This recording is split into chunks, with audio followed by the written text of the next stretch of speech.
Hello, hello, hello! We are back with another book series review, and y'all know I've been on my SJM wave. I am on a mission to finish all of the books, and I am happy to say that I officially have. I just finished the Crescent City series, which means that I have read all of Sarah J. Maas's books and I am here to talk about it, okay? So we are gonna talk about Crescent City today. I read all 3 books.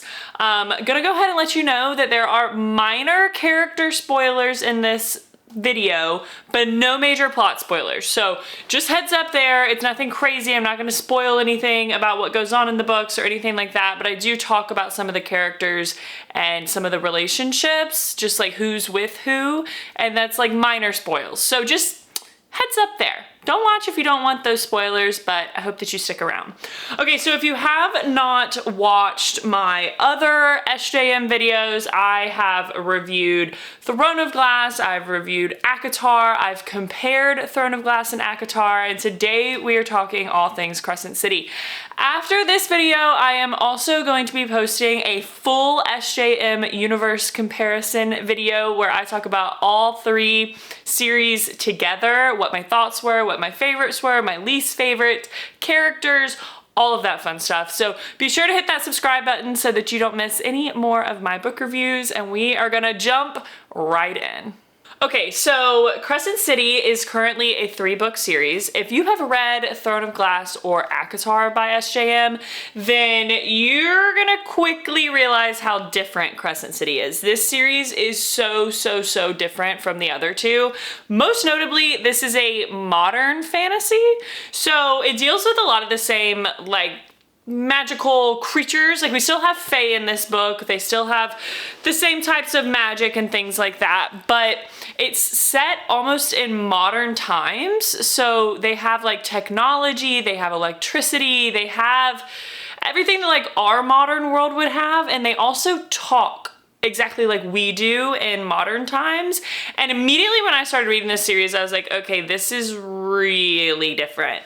In Throne of Glass and ACOTAR, obviously it's set back in time. They still fight with like swords and daggers, and they don't have guns, and they don't have phones, and there's no electricity. They like use candles and lamps and things like that, right? That's not the case in this series. This is a modern, very modern version of ACOTAR or Throne of Glass, right? When I first started reading it, I was like, I couldn't tell if I liked it or not, that it was set in like modern times almost. And I will say that it's not my favorite. I think that setting it in modern times, while I do think it is really cool that there's like technology and they have the same types of weapons that we do now and like things like that, the way that they talk being the same like modern style that we talk in today, I didn't love. It takes away from a little bit of like the sultry romance side of these novels that you get in like ACOTAR or Throne of Glass. Like, it's a little more brash the way that they speak, but it's exactly how we talk now. So I guess it's like, it's just a little bit of a difference of opinion there. I don't know that I love it as much. I really loved these books. I loved them a lot, but that's just a really big difference between Throne of Glass and ACOTAR and Crescent City. I will say though that with it being set in modern times, I did feel like it was a little easier to feel like I was in the story because I could relate to it so much. The way that they talked, the way that they communicated, having phones and things like that, like it felt more realistic to me, which I did like. I liked that part. So it's just kind of a balancing act for me there. I didn't hate it. I didn't love it. I was cool with it. Like it didn't take away from the story for me. It was just, when you've read ACOTAR and then Throne of Glass and now you're reading Crescent City, when you first read it, it definitely does take you back a little bit because it is so different in that aspect. I will say though that Crescent City is smutty. So I read this series on the heels of reading Throne of Glass, which we all know, if you've watched my last video, my Throne of Glass review video, then we know that Throne of Glass is not a smutty series. It's a romance, but it has its moments, but it's not a smutty series. Crescent City though? Crescent City is classic SJM smut, and it is incredible.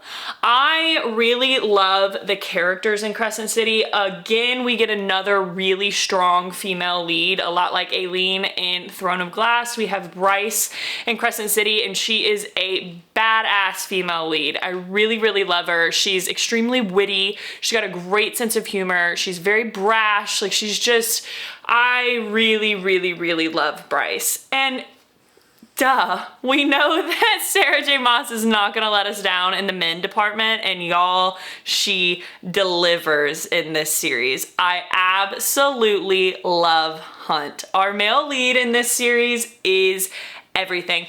I will also say, I have a thing for men with wings.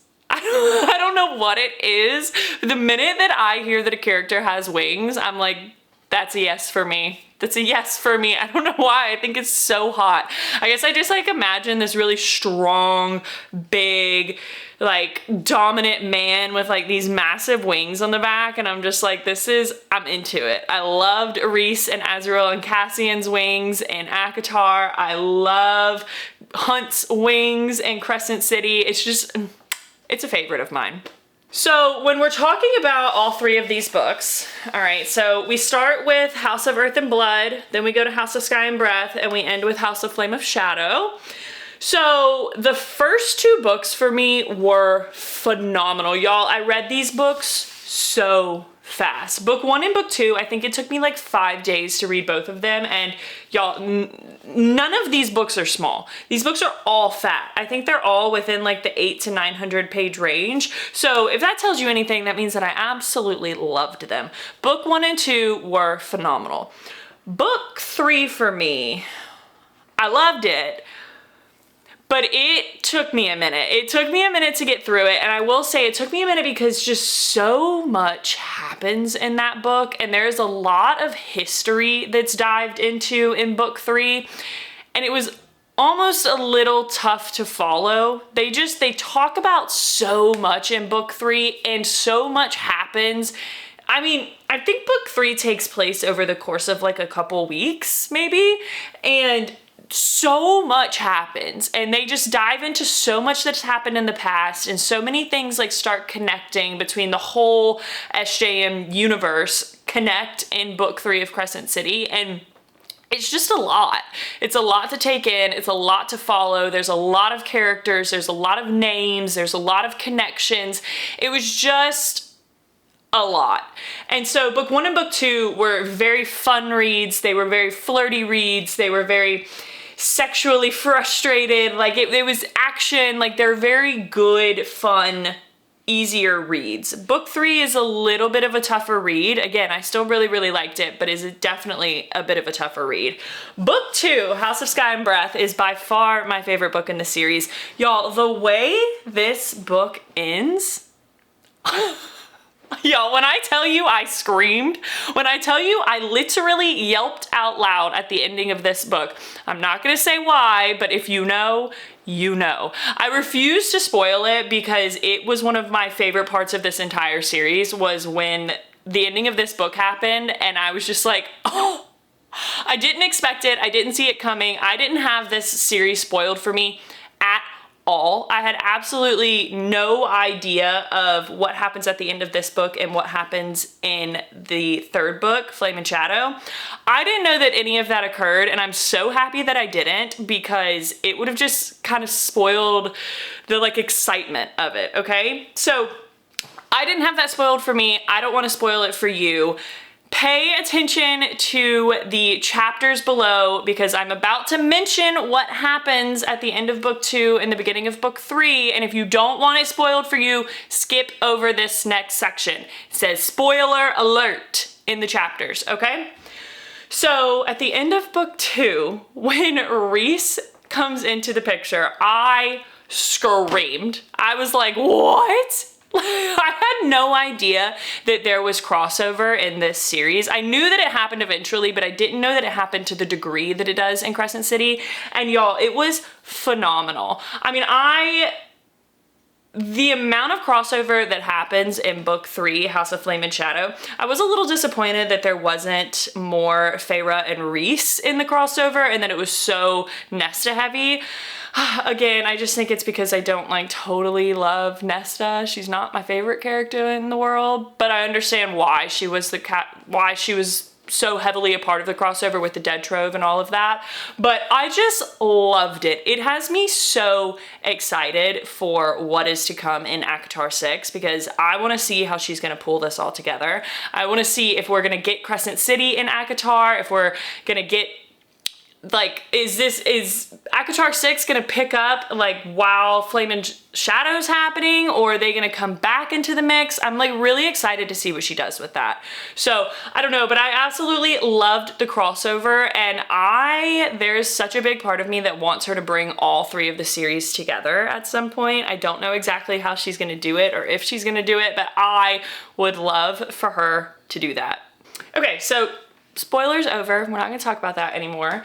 All right, so like I said, I flew through book 1 and 2. Book 3 was kind of a bit much for me. It wasn't the easiest read in the world. It wasn't my favorite read in the world. And I will say that the ending felt a little rushed. So much happens in a matter of a couple days in this book, this 3rd book. And the ending, honestly, it felt like the ending of Flame and Shadow feels like this should just be a trilogy. It doesn't feel like there should be a 4th book. It just ended on such like a definite note. The same way that Throne of Glass ended. Like, it feels like it's done. But Maas has said that it's not done, and there are 4 houses in Crescent City. So we've got House of Sky and Breath, Earth and Blood, Flame and Shadow. There's a 4th house, so I'm assuming that that means there's gonna be a 4th book. But I will say that the end of the 3rd book feels like it should be done. So I will say that for the 4th book, I would really like a book that's either a novella or that is centered around another set of characters. I would personally love a book centered around Rune and Lydia. I think that their story is so interesting, and I think that what they end up doing afterward is going to be really, really interesting. I also feel like there is maybe a nod to ACOTAR when it comes to Rune, the way that she was saying that he looks like Rhys and all of that. Like, I'm just like wondering if we're gonna connect somewhere there. I don't know, but I think it would be really, really cool if they do that. I will say that my biggest warning is do not read Crescent City without reading ACOTAR. Do not read Crescent City first. You will not understand what is happening in such a large part of book 3, and it will totally ruin the like surprise of what happens in this book. You have to read ACOTAR before you read Crescent City. You don't have to read Throne of Glass before you read Crescent City, but you definitely need to read ACOTAR. I personally, so the order that I read the books in was ACOTAR, Throne of Glass, Crescent City. Going back, I wish that I would have read Throne of Glass, ACOTAR, and then Crescent City strictly, or I wish I would have read it ACOTAR, Crescent City, Throne of Glass, strictly because so much between ACOTAR and Crescent City like tie in together, and so I wish that I would have read them back to back, but it's okay. My only thing is don't read Crescent City without reading ACOTAR. So there is like so much that could be dived into in this book, but those are a lot of my like high point general feelings about this series without spoiling too much. I hate to spoil things for people. I hate having things spoiled for me. So I won't dive into anything more, but just know that I loved this series. I really, really did. And I cannot wait to see what Maas does next, because after the 3rd book of Crescent City, like the world really is Maas's oyster.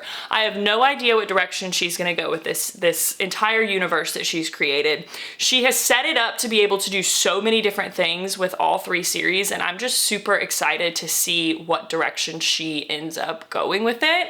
So I have officially read Crescent City. Y'all know that I've read Throne of Glass. You know that I've read ACOTAR. So my next video is going to be talking about all 3 series.